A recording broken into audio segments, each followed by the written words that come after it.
ಇವತ್ತಿನ ಟಾಪಿಕ್ ಹೊಸ ಟಾಪಿಕ್ ಭೂಮಿಯ ಚಲನೆಗಳು, ಅರ್ತ್ ಮೂಮೆಂಟ್ಸ್.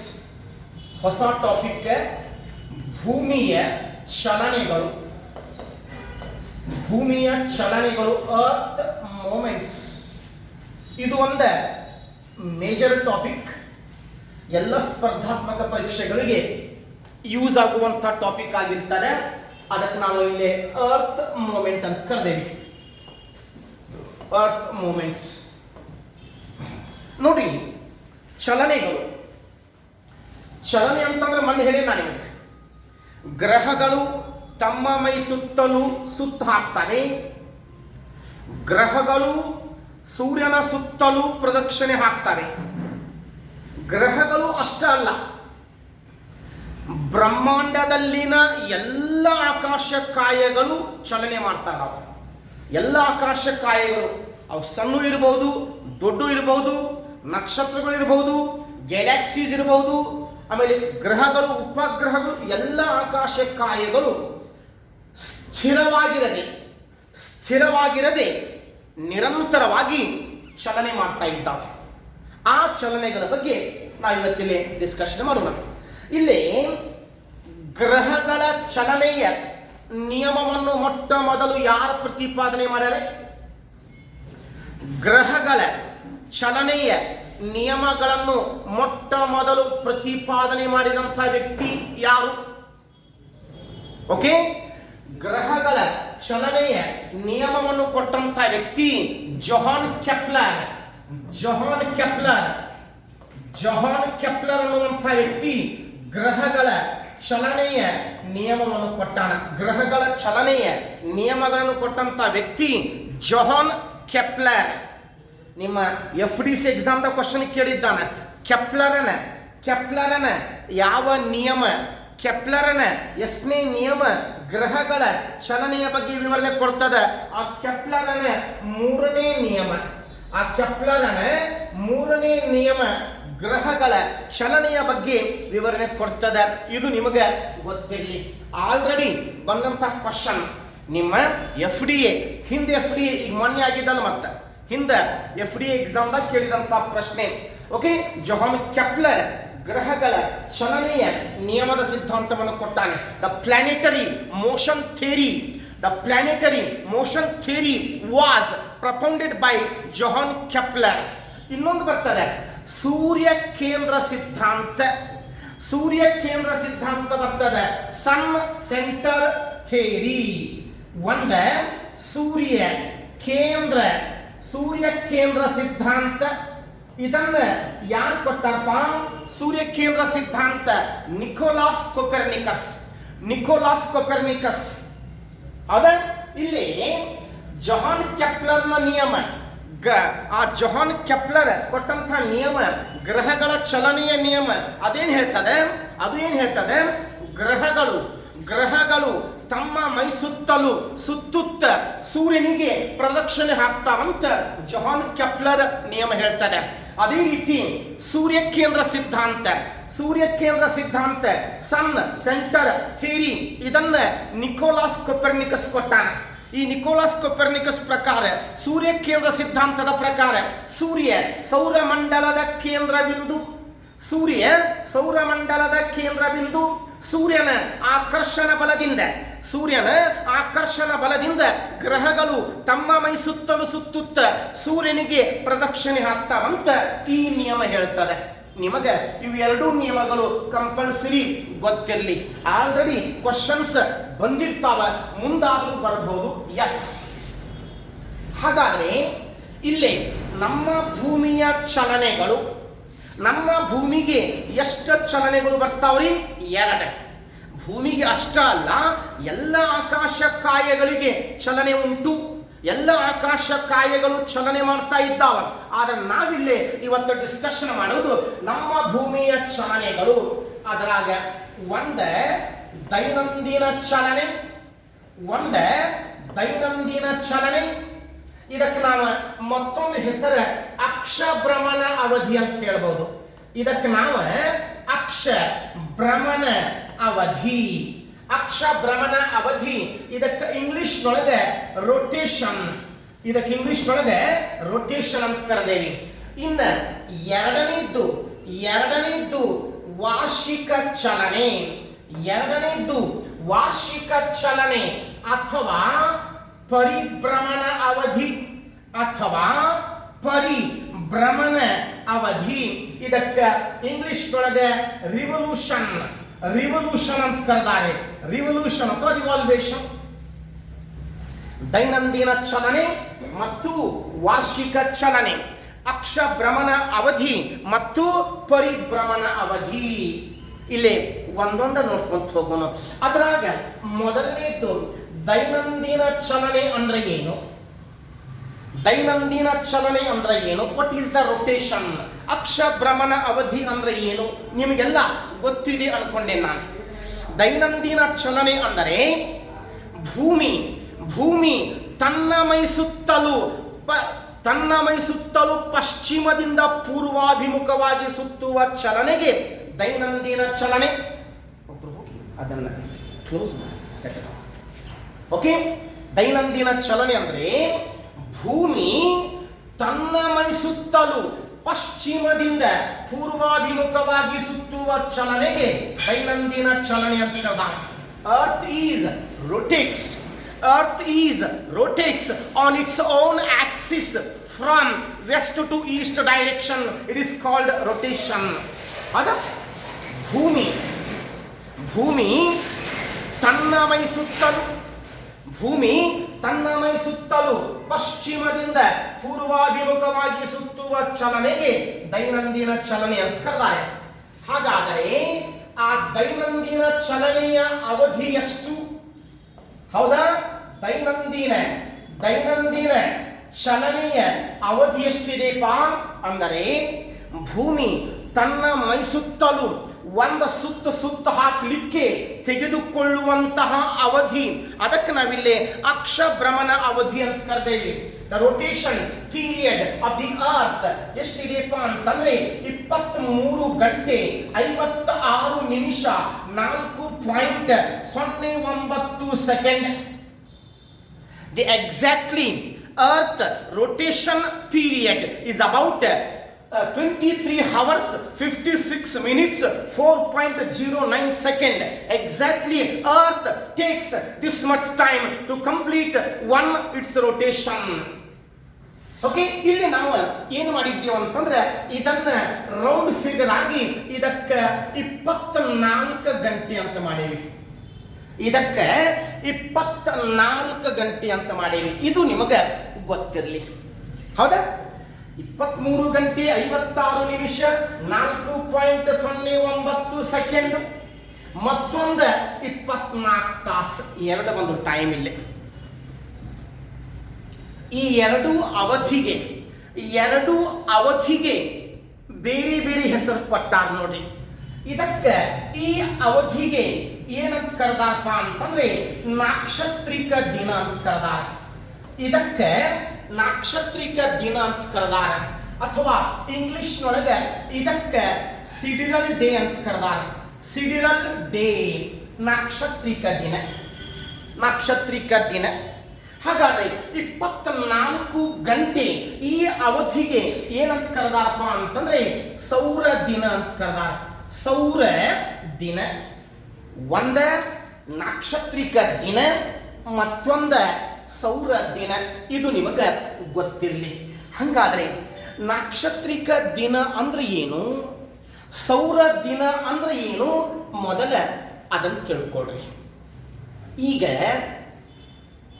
ನಕ್ಷತ್ರ, ಯಾವುದೇ ಒಂದು ನಕ್ಷತ್ರ, ಆಕಾಶದಲ್ಲಿನ ಯಾವುದೇ ಒಂದು ನಕ್ಷತ್ರ ಇವತ್ತ ಒಂದ ರೇಖಾಂಶದ ಮೇಲೆ ಬರ್ತದೆ. ಒಂದು ನಕ್ಷತ್ರ ಇವತ್ತ ಒಂದು ರೇಖಾಂಶದ ಮೇಲೆ ಬರ್ತದೆ. ನಾಳೆ ಅದ ನಕ್ಷತ್ರ ಅದೇ ರೇಖಾಂಶದ ಮೇಲೆ ಬರಲಿಕ್ಕೆ ಎಷ್ಟು ಟೈಮ್ ತಗೊಳ್ಳುತ್ತದೆ? 23 ಗಂಟೆ 56 ನಿಮಿಷ 4.09 ಸೆಕೆಂಡ್. ಇವತ್ತೊಂದು ರೇಖಾಂಶ ರಾತ್ರಿ ಕಾಣಿಸ್ತಪ್ಪ ನಮಗೆ. ಒಂದು ರೇಖಾಂಶ ರಾತ್ರಿ ಕಾಣಿಸ್ತ ಅಂತಂದ್ರೆ ನಾಳೆ ಅದೇ ರೇಖಾಂಶ ಇವತ್ತು ನಕ್ಷತ್ರ ಕಾಣಿಸ್ತಂತಂದ್ರೆ ನಾಳೆ ಅದೇ ನಕ್ಷತ್ರ ಅದೇ ರೇಖಾಂಶದ ಮೇಲೆ ಬರಲಿಕ್ಕೆ ಇಷ್ಟು ಟೈಮ್ ಬೇಕು. ಅಂದ್ರೆ ಏನಿದು ನಾಕ್ಷತ್ರಿಕ ದಿನ ಅಂದ್ರೆ ಏನು ಪಾಯಿಂಟ್ ಬರ್ಕೊಡ್ರಿ. ಇದು ನಕ್ಷತ್ರಕ್ಕೆ ಸಂಬಂಧಿಸಿದ ಭೂಮಿಯ ಒಂದು ಭ್ರಮಣದ ಅವಧಿ. ಇದು ನಕ್ಷತ್ರಕ್ಕೆ ಸಂಬಂಧಿಸಿದ ಭೂಮಿಯ ಒಂದು ಭ್ರಮಣದ ಅವಧಿ.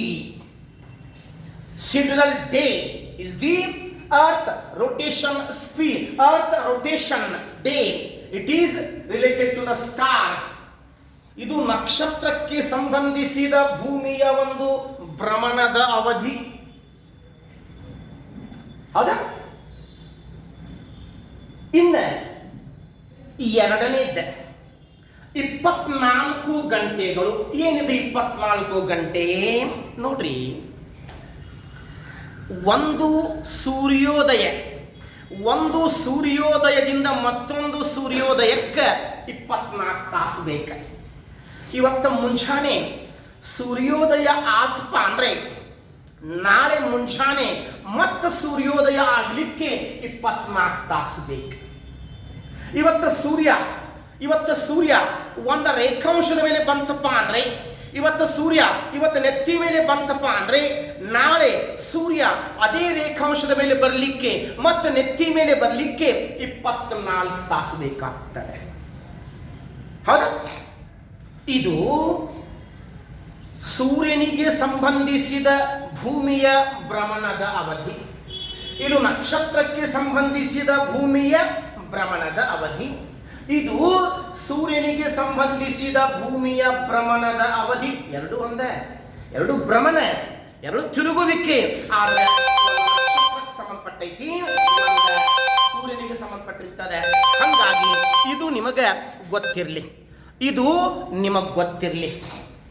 ಎಸ್, ಪ್ರಶ್ನೆ ಬಂದಿರ್ತದೆ.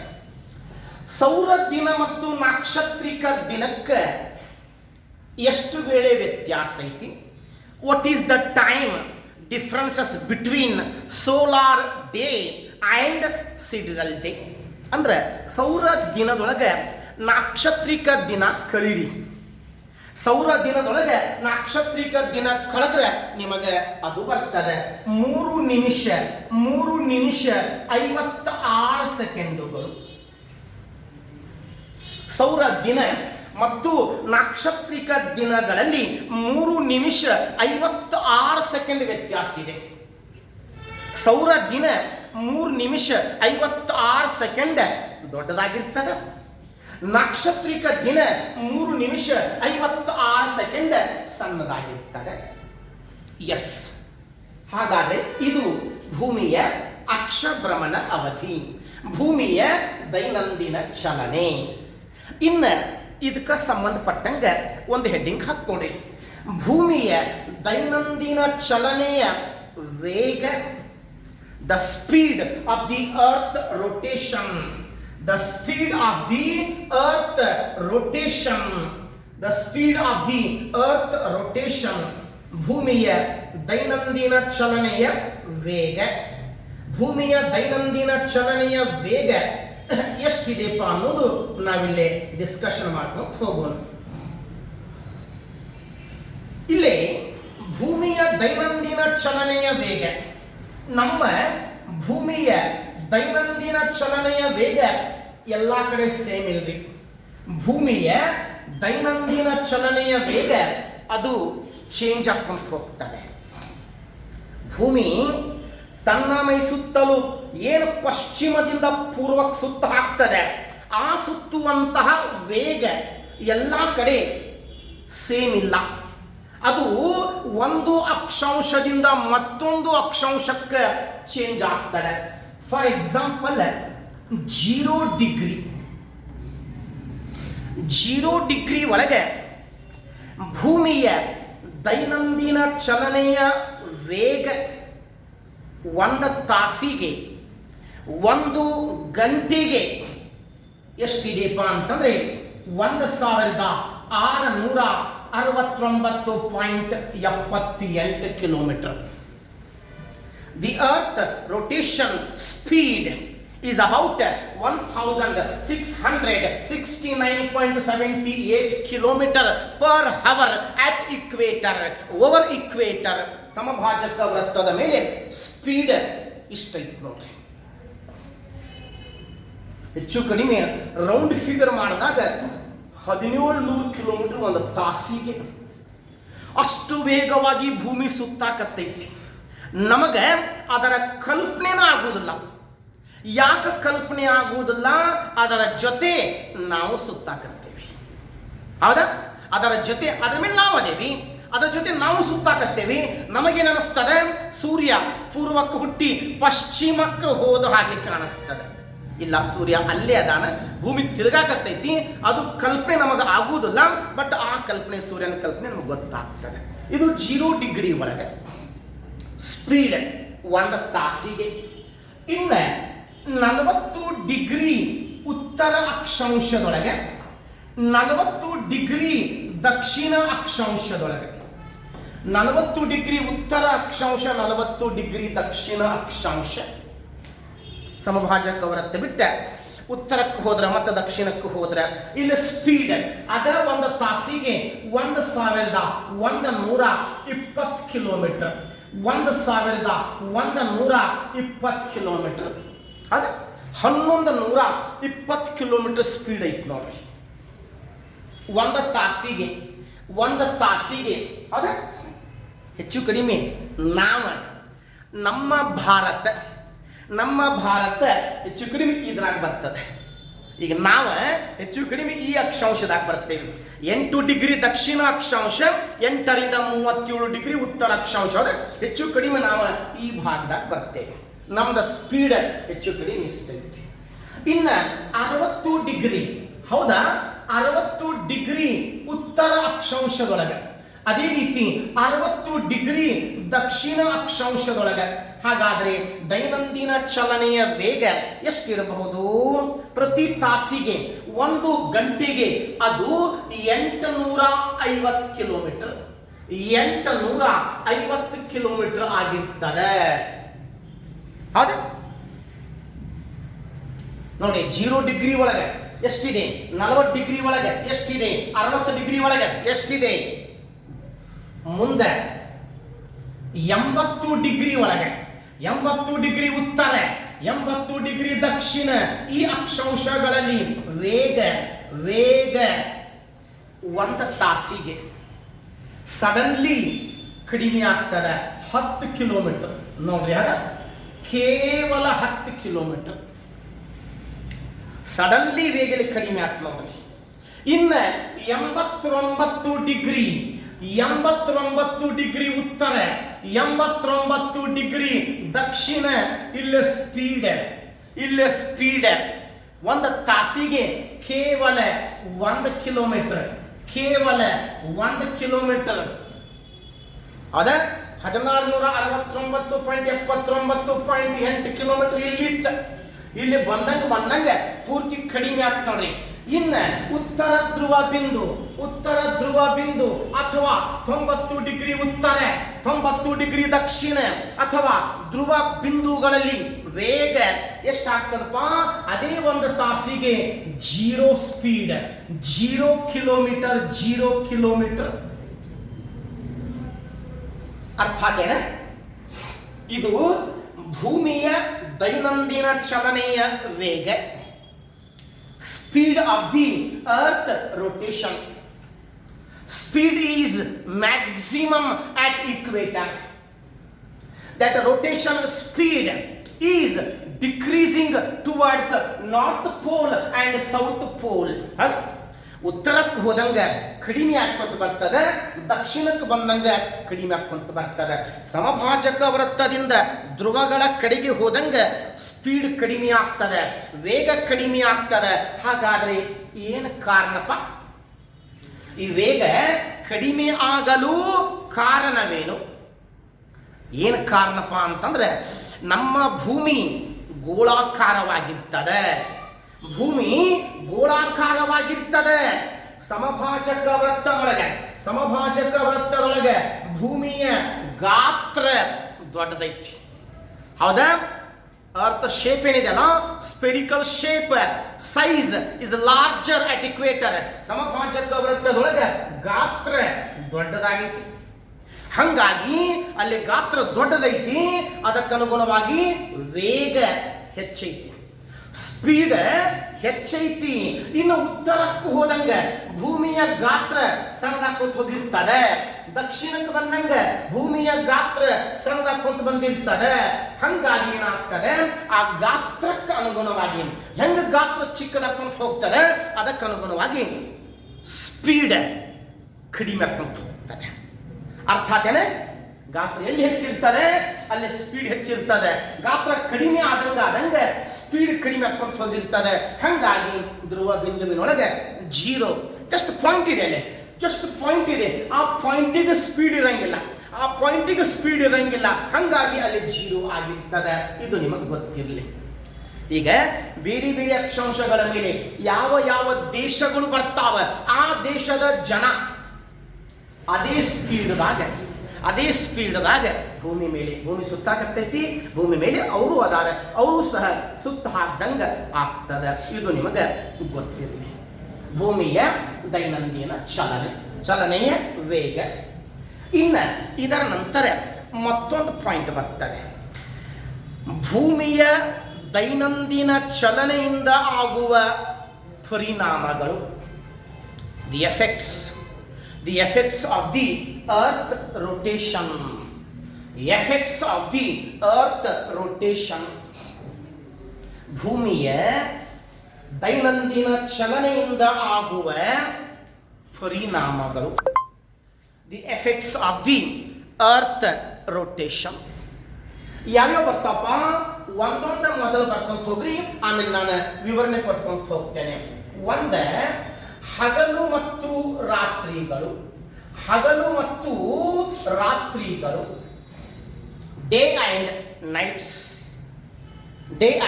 ನೈಟ್ಸ್, ಹಗಲು ಮತ್ತು ರಾತ್ರಿಗಳು. ಎರಡನೇದ ದಿಕ್ಕುಗಳ ಕಲ್ಪನೆ, ದಿ ಕಾನ್ಸೆಪ್ಟ್ ಆಫ್ ಡೈರೆಕ್ಷನ್ಸ್, ದಿಕ್ಕುಗಳ ಕಲ್ಪನೆ. ಮೂರನೇದು ಉಷ್ಣಾಂಶದ ವ್ಯತ್ಯಾಸ,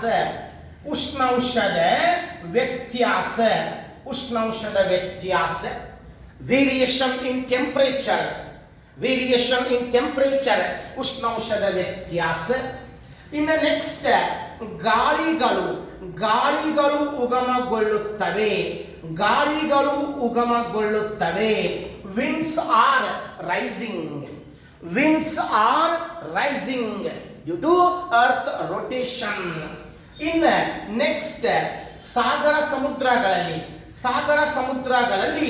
ಪ್ರವಾಹಗಳು ಉಗಮಗೊಳ್ಳುತ್ತವೆ. Ocean currents are rising in the ocean water. Okay, ಸಾಗರ ಪ್ರವಾಹಗಳು ಉಗಮಗೊಳ್ಳುತ್ತವೆ. ಅದೇ ರೀತಿ ಇಲ್ಲಿ ಸಾಗರ ಸಮುದ್ರಗಳಲ್ಲಿ ಉಬ್ಬರ ಇಳಿತಗಳು ಆಗುತ್ತವೆ.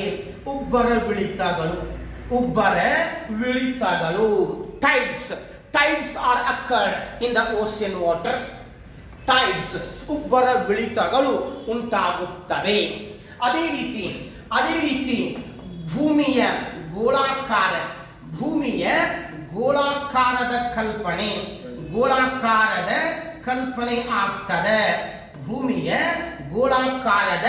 ಕಲ್ಪನೆ ಆಗ್ತದೆ. The spherical shape of the earth concept, ಭೂಮಿಯ ಗೋಳಾಕಾರದ ಕಲ್ಪನೆ ಆಗ್ತದೆ. ಓಕೆ, ಮುಂದೆ ಭೂಮಿಯ ಉತ್ತರ ಮತ್ತು ದಕ್ಷಿಣ ಧ್ರುವಗಳು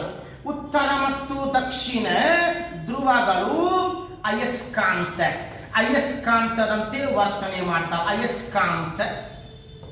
ಅಯಸ್ಕಾಂತದ ಹಾಗೆ ವರ್ತನೆ ಮಾಡ್ತಾವೆ. ನೋಡಿ, ಇವೆಲ್ಲ ದೈನಂದಿನ ಚಲನೆಯಿಂದ ಆಗುವ ಪರಿಣಾಮಗಳು.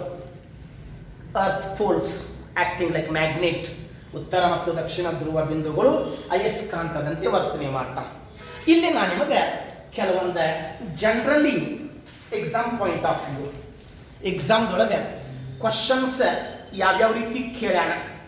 ನಿಮ್ಮ KS ಎಕ್ಸಾಮ್ ಇರ್ಬೋದು, ನಿಮ್ದು ಯಾವುದೇ ಎಕ್ಸಾಮ್ ಇರ್ಬೋದು, ಯಾವ್ಯಾವ ರೀತಿ ಕ್ವಶನ್ಸ್ ಬರ್ತಾವ ಅನ್ನೋದು ನಾನು ನಿಮಗಿಲ್ಲಿ ಒಂದೊಂದು ಪಾಯಿಂಟ್ ಹೇಳ್ಕೊಂಡು ಹೋಗ್ತೀನಿ. ಶಾರ್ಟ್ಕಟ್ ಆಗಿ ವಿವರಣೆ ಕೊಟ್ಕೊಂಡು ಹೋಗ್ತೀನಿ.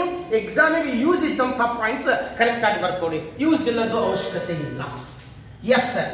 ಅದ್ರಾಗ ಮೊದಲನೇದು ಹಗಲು ಮತ್ತು ರಾತ್ರಿಗಳು. ಹಗಲು ಮತ್ತು ರಾತ್ರಿಗಳು, ಡೇ ಅಂಡ್ ನೈಟ್ಸ್. ಹಗಲು ಮತ್ತು ರಾತ್ರಿಗಳು. ಒಂದನೇದು ಹಗಲು ಮತ್ತು ರಾತ್ರಿಗಳು. ನೋಡ್ರಿ, ಭೂಮಿಗೆ ದೈನಂದಿನ ಚಲನೆ ಇರುವುದರಿಂದ, ಭೂಮಿಗೆ ದೈನಂದಿನ ಚಲನೆ ಇರುವುದರಿಂದ ಒಂದು ಕಡೆ ಹಗಲಿರ್ತದೆ, ಒಂದು ಕಡೆ ರಾತ್ರಿ ಆಗ್ತದೆ. ಭೂಮಿ ನಿರಂತರವಾಗಿ ತನ್ನ ಮೈ ಸುತ್ತಲೂ ಸುತ್ತಾಕತ್ತೈತಿ. ಆ ಭೂಮಿ ತನ್ನ ಮೈ ಸುತ್ತಲೂ ಸುತ್ತುವುದರಿಂದ ಸೂರ್ಯನಿಗೆ ಅಭಿಮುಖವಾದಂಥ ಭಾಗದೊಳಗೆ ಹಗಲಿರ್ತದೆ, ಈ ಭಾಗದೊಳಗೆ ಹಗಲಿರ್ತದೆ, ಈ ಭಾಗದೊಳಗೆ ರಾತ್ರಿ ಇರ್ತದೆ. ಯಾವಾಗಲೂ ಅರ್ಧ ಕಡೆ ಹಗಲು, ಅರ್ಧ ಕಡೆ ರಾತ್ರಿ. ಈ ಹಗಲು ಮತ್ತು ರಾತ್ರಿಗಳು ಆಗಲು ಕಾರಣ ಭೂಮಿಯ ಗೋಳಾಕಾರ. ಒಂದು ವೇಳೆ ಭೂಮಿ ತಟ್ಟೆ ಆಕಾರ ಹೊಂದಿದ್ರೆ, ತಟ್ಟೆ ಫ್ಲಾಟ್ ತಟ್ಟೆ ಆಕಾರ ಹೊಂದಿದ್ರೆ ಎಲ್ಲ ಕಡೆ ಒಂದೇ ಟೈಮ್ ಬೆಳಕಾಗ್ತಿತ್ತು. ಬಟ್ ಗೋಳಾಕಾರವಾಗಿದ್ದರಿಂದ ಯಾವಾಗಲೂ ಅರ್ಧ ಕಡೆ ಹಗಲಿರ್ತದೆ, ಅರ್ಧ ಕಡೆ ರಾತ್ರಿ ಇರ್ತದೆ. ಇದು ನಿಮಗೆ ಗೊತ್ತಿರಲಿ. ಒಂದು ವೇಳೆ ಚಲನೆ ಇರ್ಲಿಲ್ಲಪ್ಪ ಅಂದ್ರೆ, ಒಂದು ವೇಳೆ ಚಲನೆ ಇರ್ಲಿಲ್ಲಪ್ಪ ಅಂದ್ರೆ ಏನಾಗ್ತಿತ್ತು? ಒಂದು ಕಡೆ ಪರ್ಮನೆಂಟ್ಲಿ ಹಗಲ, ಒಂದು ಕಡೆ ಪರ್ಮನೆಂಟ್ಲಿ ರಾತ್ರಿ. ಹಗಲಿದ್ದಂಥ ಪ್ರದೇಶದಾಗ ಗರಿಷ್ಠ ಉಷ್ಣಾಂಶ, ಓಕೆ, ರಾತ್ರಿ ಇರುವಂಥ ಪ್ರದೇಶದಾಗ ಕನಿಷ್ಠ ಉಷ್ಣಾಂಶ. ಒಂದು ವೇಳೆ ಹಿಂಗ ಆಗಿದ್ರೆ ಏನಾಗ್ತಿತ್ತೆ? ಯಾವುದೇ ಜೀವಿಗಳು ಭೂಮಿ ಮೇಲೆ ಇರ್ತಿರಲಿಲ್ಲ. ಬಟ್ ಚಲನೆ ಇರುವುದರಿಂದ, ಈ ಹಗಲು ಮತ್ತು ರಾತ್ರಿ ಆಗುವುದರಿಂದ ಉಷ್ಣಾಂಶದೊಳಗೆ ಇಲ್ಲೇ ನಿರಂತರವಾಗಿ ವೇರಿಯೇಷನ್ ಹಾಕೊಂಡು ಬರ್ತದೆ. ಹಾಗಾಗಿ ಇದು ಜೀವಿಗಳಿಗೆ ಇರಲಿಕ್ಕೆ ಒಂದು ಬೇಕಾದಂತಹ ಒಂದು ನೈಸರ್ಗಿಕ ಗಾಡ್ ಗಿಫ್ಟ್ ಅಂತ ಹೇಳ್ಬೋದು. ಇಲ್ಲೇ ಇದ್ರಾಗ ನಿಮಗೆ ಮೇನ್ ಕ್ವಶನ್, ಹಗಲು ಮತ್ತು ರಾತ್ರಿಗಳು. ಹಗಲು ಮತ್ತು ರಾತ್ರಿಗಳನ್ನು ಬೇರ್ಪಡಿಸುವ ವಲಯ ನಿಮಗೆ ತೋರಿಸ್ಬೇಕು ಅಂದ್ರೆ, ಡೈಗ್ರಾಮ್ ಬೆಸ್ಟ್ ಡೈಗ್ರಾಮ್ ಆಗಿದ್ರೆ ತೋರಿಸ್ಬೇಕು ಅಂದ್ರೆ ಇದೊಂದು ಪ್ರಾಬ್ಲಮ್ ಆಯ್ತು ನೋಡಿ. ಹಗಲು ಮತ್ತು ರಾತ್ರಿಗಳನ್ನು ಬೇರ್ಪಡಿಸುವ ಈ ರೇಖೆ ಯಾವುದಪ್ಪ? ಇದಕ್ಕೇನಂತ ಕರೆದಾರೆ? ಹಗಲಿರುವಂಥ ಪ್ರದೇಶ, ರಾತ್ರಿ ಇರುವಂಥ ಪ್ರದೇಶಗಳನ್ನು ಬೇರ್ಪಡಿಸುವ ರೇಖೆ. ಈ ರೇಖೆಗೆ ಏನಂತ ಕರೆದಾರೆ? ಇದಕ್ಕೆ ಕಾಂತಿ ವ್ರತ. ಇದಕ್ಕೆ ಏನಂತ ಕರೆದಾರಪ್ಪ ಅಂತಂದ್ರೆ ಕಾಂತಿ ವ್ರತ ಅಂತ ಕರೆದಾರೆ. ಕಾಂತಿ ವ್ರತ, ಹಗಲು ಮತ್ತು ರಾತ್ರಿಗಳನ್ನು ಬೇರ್ಪಡಿಸುವ ವಲಯ, ಕಾಂತಿ ವ್ರತ. ಅದಕ್ಕೆ ಇಂಗ್ಲಿಷ್ನೊಳಗೆ ಟರ್ಮಿನೇಟರ್ ಲೈನ್, ಅದಕ್ಕೆ ಇಂಗ್ಲಿಷ್ನೊಳಗೆ ಟರ್ಮಿನೇಟರ್ ಲೈನ್ ಅಂತ ಕರೆದಾರ. ಟರ್ಮಿನೇಟರ್ ಲೈನ್ ನೀವು ಇದನ್ನು ಬೇಕಾದ್ರೆ ಗೂಗಲ್ದಾಗ ಸರ್ಚ್ ಮಾಡ್ಕೊಡಿ. ಓಕೆ, ಆ ಟರ್ಮಿನೇಟರ್ ಲೈನ್ ಎಲ್ಲಿದೆ ಅನ್ನೋದು ಎಲ್ಲ ಗೊತ್ತಾಗ್ತದೆ. ಅದ್ರಾಗ ಅರ್ಧ ಹಗಲಿರುವಂಥ ಪ್ರದೇಶ, ಅರ್ಧ ರಾತ್ರಿ ಇರುವಂಥ ಪ್ರದೇಶ ಎಲ್ಲ ನಿಮಗೆ ಗೂಗಲ್ದಾಗ ಸಿಗ್ತದೆ, ನೆಟ್ದಾಗ ಸಿಗ್ತದೆ, ನೋಡ್ಕೊಡ್ರಿ ಅದು. ಬಟ್ ಇದು ಎಕ್ಸಾಮ್ದಾಗ ಬಂದಿಲ್ಲ, ಯಾವುದೇ ಎಕ್ಸಾಮ್ ಮೋಸ್ಟ್ಲಿ ನಮ್ಮ ಕಡೆ ಇನ್ನೂ ಬಂದಿಲ್ಲ ಅನಿಸ್ತಾರೆ ಇದು. ಹಾಗಾಗಿ ಕೇಳುವಂಥ ಪ್ರಶ್ನೆ, ಕಾಂತಿ ವ್ರತ, ಟರ್ಮಿನೇಟರ್ ಲೈನ್ ಎದಕ್ಕೆ ಸಂಬಂಧಪಟ್ಟಿರ್ತದೆ? ಹಗಲಿರುವಂಥ ಪ್ರದೇಶ, ರಾತ್ರಿ ಇರುವಂಥ ಪ್ರದೇಶಗಳನ್ನು ಬೇರ್ಪಡಿಸುವ ರೇಖೆ ಟರ್ಮಿನೇಟರ್ ಲೈನ್ ಅಥವಾ ಕಾಂತಿ ವ್ರತ. ಇದು ನಿಮಗೆ ಗೊತ್ತಾಗಲಿ. ಇನ್ನು ನೆಕ್ಸ್ಟ್ ಮತ್ತೊಂದು ಬರ್ತದೆ, ದಿಕ್ಕುಗಳ ಕಲ್ಪನೆ. ಆಗ ನಾನು ನಿಮಗೆ ಬರ್ಸೇನಿ ದಿಕ್ಕುಗಳ ಕಲ್ಪನೆ. ಹಾಗಾದ್ರೆ ಏನಿದು ದಿಕ್ಕುಗಳ ಕಲ್ಪನೆ? ನೋಡ್ರಿ, ಭೂಮಿಗೆ ತನ್ನದೇ ಆದಂಥ ಯಾವುದೇ ನೈಸರ್ಗಿಕ ದಿಕ್ಕುಗಳು ಇಲ್ಲ. ಈ ದಿಕ್ಕುಗಳು ಮಾನವನಿಂದ ಮಾಡಲ್ಪಟ್ಟಿರ್ತದೆ. ಇವಾಗ ನಾವು ಕೃತಕ ದಿಕ್ಕುಗಳು. ಓಕೆ, ಒಟ್ಟ ದಿಕ್ಕು ಎಷ್ಟದಾವ? ಎಷ್ಟು ದಿಕ್ಕದಾವ? 8 ದಿಕ್ಕದಾವ. 4 ಪ್ರಧಾನ ದಿಕ್ಕುಗಳು, 4 ಉಪ ದಿಕ್ಕುಗಳು. ಇದಕ್ಕೆ ನಾವು ಪೂರ್ವ ಅಂತ ಹೇಳಬಹುದು, ಇದಕ್ಕೆ ಪಶ್ಚಿಮ ಅಂತ ಹೇಳಬಹುದು, ಉತ್ತರ ಅಂತ ಹೇಳಬಹುದು, ದಕ್ಷಿಣ. 4 ಅದಾವ. ಗೊತ್ತಿದೆ, ಎಲ್ಲ ಗೊತ್ತಿದೆ, ಬೇಸಿಕ್ ಇವೆಲ್ಲ ಪ್ರೈಮರಿ ಲೆವೆಲ್ದಾಗ ಕಲಿಸುವಂತಾವು. ಇನ್ನೂ 4 ಉಪ ದಿಕ್ಕುಗಳು: ಈಶಾನ್ಯ, ವಾಯುವ್ಯ, ನೈಋತ್ಯ, ಆಗ್ನೇಯ. East, west, north, south, north east, north west, south east, south west. 4 ಅದಾವ. ಇಲ್ಲಿ ಮೇಜರ್ ಕ್ವಶನ್, KS ಎಕ್ಸಾಮ್ದಾಗ ಬಂದಂತ ಕ್ವಶನ್, KS ಎಕ್ಸಾಮ್ದಾಗ ಕೇಳ್ಯಾನ, UPSC ಒಳಗೆ ಕೇಳ್ಯಾನ. 4 ಪ್ರಧಾನ ದಿಕ್ಕುಗಳಿಗೆ ಏನಂತ ಕರೆದಾರ? 4 ಪ್ರಧಾನ ದಿಕ್ಕುಗಳು, 4 ಪ್ರಿನ್ಸಿಪಲ್ ಡೈರೆಕ್ಷನ್ಸ್ ಆರ್ ಕಾಲ್ಡ್. 4 ಪ್ರಧಾನ ದಿಕ್ಕುಗಳು, ಪೂರ್ವ, ಪಶ್ಚಿಮ, ಉತ್ತರ, ದಕ್ಷಿಣ.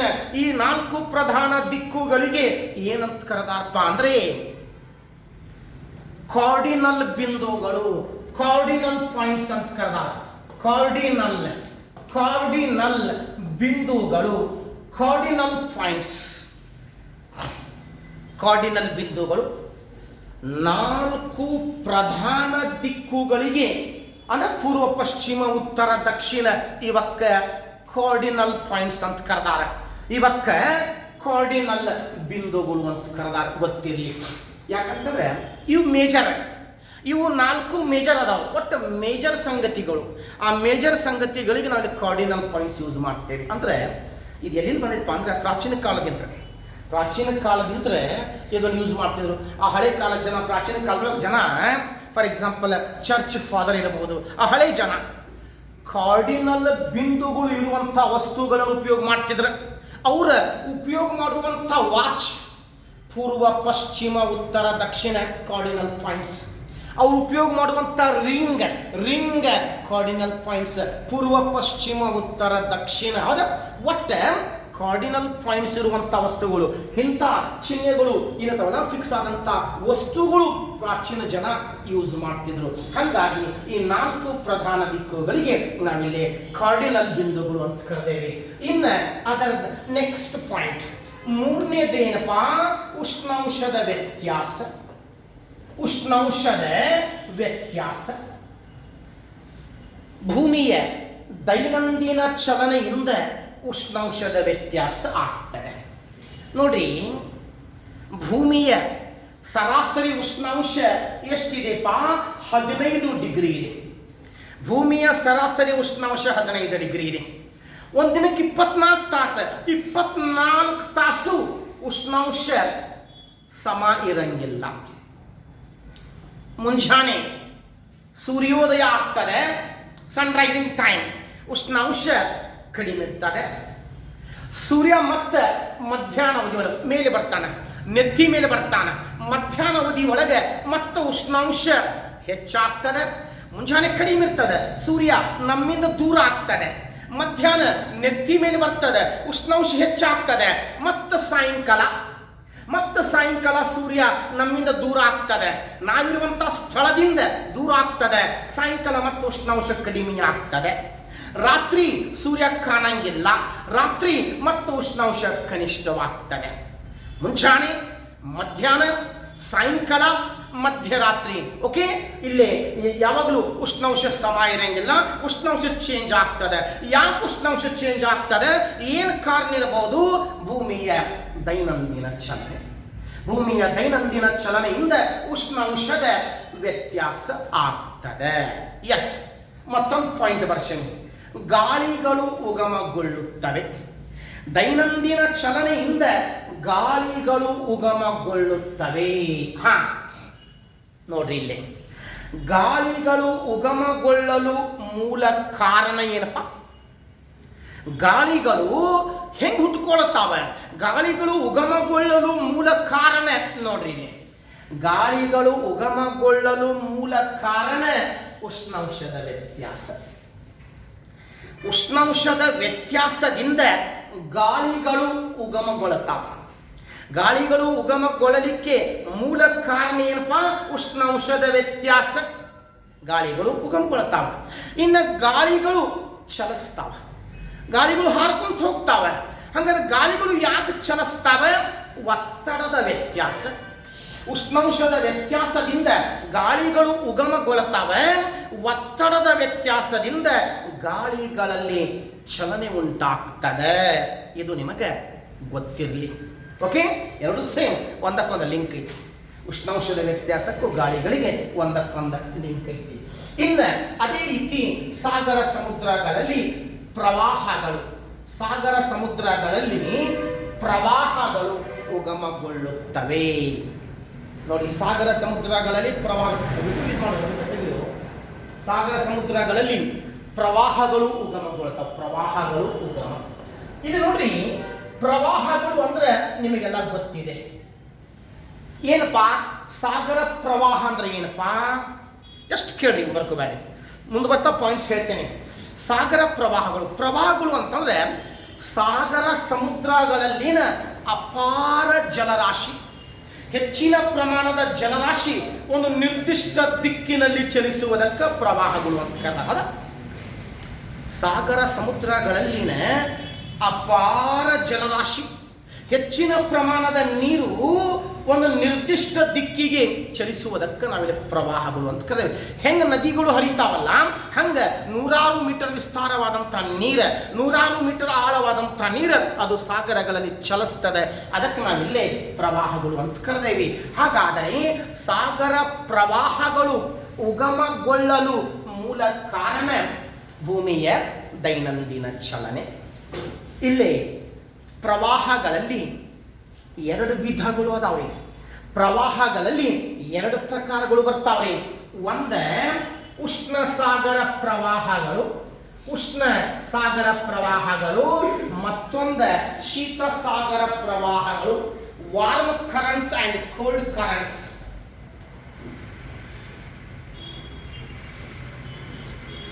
Warm currents and cold currents. Yes, ಉಷ್ಣ ಸಾಗರ ಪ್ರವಾಹಗಳು ಉಷ್ಣ ವಲಯದಾಗ ಉಗಮಗೊಳ್ಳುತ್ತಾವೆ. ಉಷ್ಣ ಪ್ರವಾಹಗಳು ಉಷ್ಣ ವಲಯದಾಗ ಕಂಡು ಬರ್ತಾವೆ. ಯಾಕೆ? ಈ ಪ್ರದೇಶದೊಳಗೆ ಸಮಭಾಜಕ ವೃತ್ತದ ಸಮೀಪ ಉಷ್ಣಾಂಶ ಹೆಚ್ಚಿರ್ತದೆ. ಹಾಗಾಗಿ ಪ್ರಪಂಚದ ಎಲ್ಲ ಉಷ್ಣ ಪ್ರವಾಹಗಳು ಸಮಭಾಜಕ ವೃತ್ತದ ಸಮೀಪ ಕಂಡು ಬರ್ತಾವೆ. ಅಟ್ಲಾಂಟಿಕ್ ಸಾಗರದ ಅತ್ಯಂತ ಉಷ್ಣ ಪ್ರವಾಹ ಗಲ್ಫ್ ಸ್ಟ್ರೀಮ್.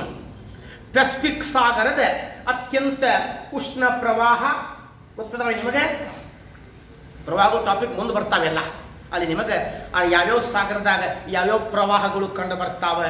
ಅಟ್ಲಾಂಟಿಕ್ ಸಾಗರದ ಉಷ್ಣ ಪ್ರವಾಹ ಯಾವುದು, ಪೆಸಿಫಿಕ್ ಸಾಗರದ ಉಷ್ಣ ಪ್ರವಾಹ ಯಾವುದು, ಆ ಸಾಗರಗಳ ಶೀತ ಪ್ರವಾಹಗಳು ಯಾವುವು, ಈ ರೀತಿ ಕ್ವಶನ್ಸ್ ಇದ್ರಾಗೂ ಬರ್ತಾವೆ.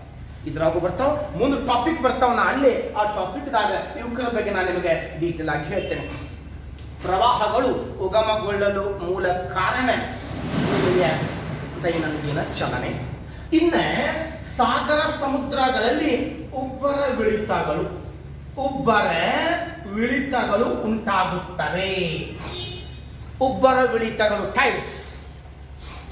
ಕೇಳ್ರಿ, ಇಲ್ಲಿ ನೀರಿನೊಳಗೆ ಸಾಗರ ಸಮುದ್ರಗಳಲ್ಲಿ ಉಬ್ಬರ ಇಳಿತಗಳು ಉಂಟಾಗಲು ಮೂಲ ಕಾರಣ ಗುರುತ್ವಾಕರ್ಷಣ ಶಕ್ತಿ, ಗ್ರಾವಿಟೇಷನಲ್ ಫೋರ್ಸ್ ಅಂತ.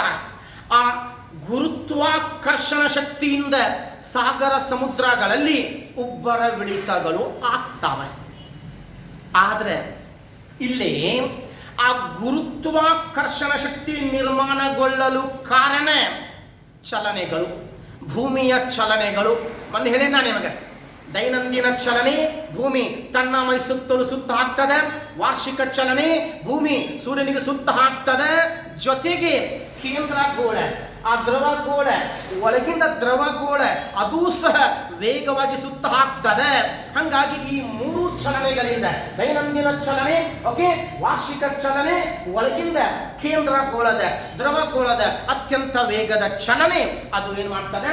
ಗುರುತ್ವ ಬಲ ನಿರ್ಮಾಣ ಮಾಡ್ತದೆ. ಆ ಗುರುತ್ವ ಬಲದಿಂದ ಉಬ್ಬರ ಇಳಿತಗಳು ಆಗ್ತವೆ. ಉಬ್ಬರ ಇಳಿತಗಳು ಆಗಲು ಮೂಲ ಕಾರಣ ಗುರುತ್ವಾಕರ್ಷಣ ಶಕ್ತಿ. ಗುರುತ್ವಾಕರ್ಷಣ ಶಕ್ತಿ ಹೆಂಗೆ ಉತ್ಪತ್ತಿ ಆಗ್ತದೆ? ಭೂಮಿಯ ಚಲನೆಗಳಿಂದ. ಎಲ್ಲ ಆಕಾಶ ಕಾಯಗಳು ಗುರುತ್ವ ಬಲ ಹೊಂದಿದ್ದಾವೆ. ಎಲ್ಲ ಆಕಾಶಕಾಯಿಗಳಿಗೆ ಆ 3 ಚಲನೆಗಳು ಅದಾವೆ. ಆ ಚಲನೆಗಳಿಂದ ಓಕೆ ಗುರುತ್ವ ಬಲ ಉಂಟಾಗ್ತದೆ. ಆ ಗುರುತ್ವ ಬಲದಿಂದ ಉಬ್ಬರವಿಳಿತಗಳು ಆಗ್ತವೆ. ಓಕೆ, ಇಲ್ಲೇನು ಒಂದು ಟಾಪಿಕ್ ಇದೆ, ಉಬ್ಬರವಿಳಿತಗಳು.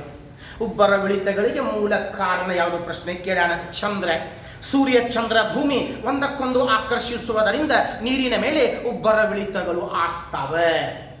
ಉಬ್ಬರವಿಳಿತಗಳಲ್ಲಿ 3 ಪ್ರಕಾರಗಳು ಬರ್ತಾವೆ.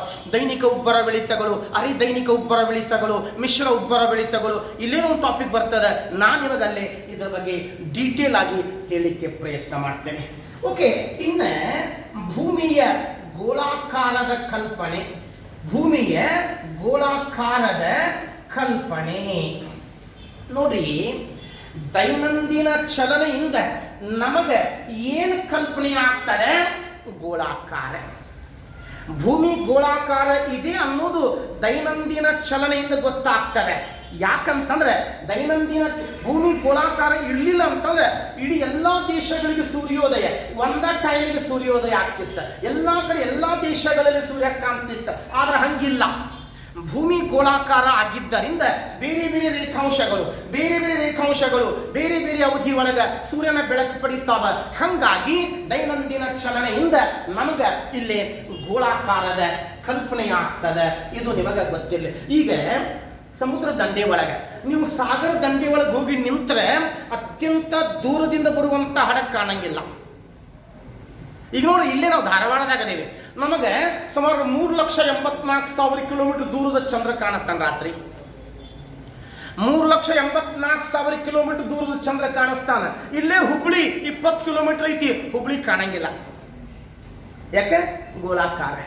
ಗೋಳಾಕಾರ ಇರುವುದರಿಂದ ನಮಗೆ ವಸ್ತುಗಳು ಕಾಣಂಗಿಲ್ಲ. ಹಂಗೆ ಅದೇ ರೀತಿ ನೀರಾಗ ಸಮುದ್ರದಾಗ ಹಡಗುಗಳು ಬರಾಕತ್ತುಪ್ಪ ಅಂತಾರೆ, ಅದು ಇಲ್ಲಿಂದ ಬರ್ತಾವ. ಹಿಂಗೆ ನಮಗೆ ಗೋಳಾಕಾರ ಇರುವುದು ನಮಗೆ ಯಾವಾಗ ಕಾಣಿಸ್ತಾವ? ಪೂರ್ತಿ ನಮ್ಮ ಸಮೀಪ ಬಂದಾಗ ಕಾಣಿಸ್ತಾವ. 50 ಮೀಟರ್ 100 ಮೀಟರ್ ಸಮೀಪ ಬಂದು ಅಂದ್ರೆ ಹಡಗು ಕಾಣಿಸ್ತಾವ. ಆದ್ರೆ 1000 ಕಿಲೋಮೀಟರ್ ದೂರ ಇದ್ದಪ್ಪ ಅಂದ್ರೆ ಕಾಣಂಗಿಲ್ಲ. ಯಾಕೆ? ಭೂಮಿಯ ಗೋಳಾಕಾರದ ಕಲ್ಪನೆ. ನಮ್ಮ ಗೋಳಾಕಾರ ಇದ್ದಿದ್ದು ಭೂಮಿಯ ದೈನಂದಿನ ಚಲನೆಯಿಂದ ಗೊತ್ತಾಗ್ತದೆ. ಎಸ್, ಇನ್ನ ಕೇಳಿ ಮೇಜರ್. ಭೂಮಿಯ ಉತ್ತರ ಮತ್ತು ದಕ್ಷಿಣ ಧ್ರುವಗಳು. ಭೂಮಿಯ ಉತ್ತರ ಮತ್ತು ದಕ್ಷಿಣ ಧ್ರುವಗಳು ಒಂದು ಅಯಸ್ಕಾಂತದ ಹಾಗೆ ವರ್ತನೆ ಮಾಡ್ತಾವ. ಅಯಸ್ಕಾಂತ ಮ್ಯಾಗ್ನೆಟ್. ಭೂಮಿಯ 2 ಧ್ರುವ ಬಿಂದುಗಳು ಅಯಸ್ಕಾಂತದ ಹಾಗೆ ವರ್ತನೆ ಮಾಡ್ತಾವೆ. ಯಾಕಪ್ಪ? ಭೂಮಿಯ ದೈನಂದಿನ ಚಲನೆ, ಭೂಮಿಯ ವಾರ್ಷಿಕ ಚಲನೆ, ಆಮೇಲೆ ಕೇಂದ್ರ ಗೋಳ, ಆ ದ್ರವ ಗೋಳದ ಅತ್ಯಂತ ವೇಗದ ಚಲನೆ.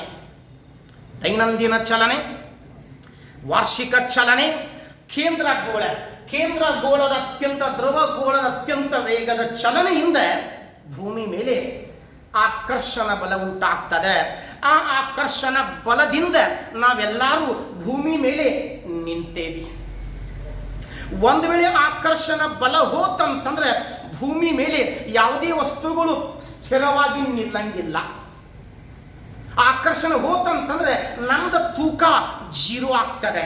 ನಾವು ಗಾಳಿ ಒಳಗ ಹಾರಾಡ್ತೇವೆ. ಈಗ ನಾವು ಮೇಲೆ ಒಗೆದಂಥ ಬಾಲ್, ಕ್ರಿಕೆಟ್ ಬಾಲ್, ಯಾವುದೇ ಬಾಲ್ ಇರ್ಬೋದು, ಆ ಮೇಲೆ ಚೆಲ್ಲಿದಂಥ ಬಾಲ್ ಮತ್ತು ಕೆಳಗೆ ಬರ್ತದೆ. ಯಾಕೆ ಕೆಳಗೆ ಬರ್ತದೆ? Because of gravitational force. ಗುರುತ್ವ ಬಲದಿಂದ ಮೇಲೆ ಚೆಲ್ಲಿದಂಥ ವಸ್ತುಗಳು ಪ್ರತಿಯೊಂದು ಕೆಳಗೆ ಬರ್ತಾವ. ಇದಕ್ಕೆ ರೀಸನ್ ಗುರುತ್ವ ಬಲ. ಇಲ್ಲಿ ಮ್ಯಾಕ್ಸಿಮಮ್ ಗುರುತ್ವ ಬಲ. ನಮ್ಮ ಭೂಮಿಯ ಮೇಲೆ ಅತಿ ಹೆಚ್ಚು ಗುರುತ್ವಾಕರ್ಷಣ ಶಕ್ತಿ ಇರುವುದು ಧ್ರುವಗಳಲ್ಲಿ. ಒಂದ ಉತ್ತರ ಧ್ರುವ, ಒಂದ ದಕ್ಷಿಣ ಧ್ರುವದಾಗ ಮ್ಯಾಗ್ನೆಟ್ ಐತಿ. ಉತ್ತರ ಮತ್ತು ದಕ್ಷಿಣ ಧ್ರುವದೊಳಗೆ ಅಯಸ್ಕಾಂತ ಐತಿ. ಹಂಗಾದ್ರೆ ಆ ಅಯಸ್ಕಾಂತ, ಆ ಮ್ಯಾಗ್ನೆಟ್ ಎಲ್ಲಿ ಐತಿಪ್ಪ? ಒಂದ ಕೆನಡಾದೊಳಗೆ ಕಂಡು ಬರ್ತದೆ. ಕೆನಡಾ ದೇಶದ ಎಲ್ಸ್ ಮೇರಿ ದ್ವೀಪಗಳು. ಹೌದಾ? ಕೆನಡಾ ದೇಶದ ಎಲ್ಸ್ ಮೇರಿ ದ್ವೀಪದೊಳಗೆ ಅಯಸ್ಕಾಂತವಿದೆ. ಅಯಸ್ಕಾಂತೀಯ ಕಣಗಳು ಯಾವ ಪ್ರದೇಶದ ಮೇಲೆ ಅದಾವಪ್ಪ ಅಂತಂದ್ರೆ ಎಲ್ಸ್ ಮೇರಿ ದ್ವೀಪದೊಳಗೆ ಕಂಡು ಬರ್ತಾವೆ. ಇನ್ನು ದಕ್ಷಿಣ ಧ್ರುವದ ಅಯಸ್ಕಾಂತೀಯ ಕಣಗಳು ಎಲ್ಲದವಪ್ಪ ಅಂತಂದ್ರೆ ಅಂಟಾರ್ಟಿಕಾದ ಆಡೆಲಿ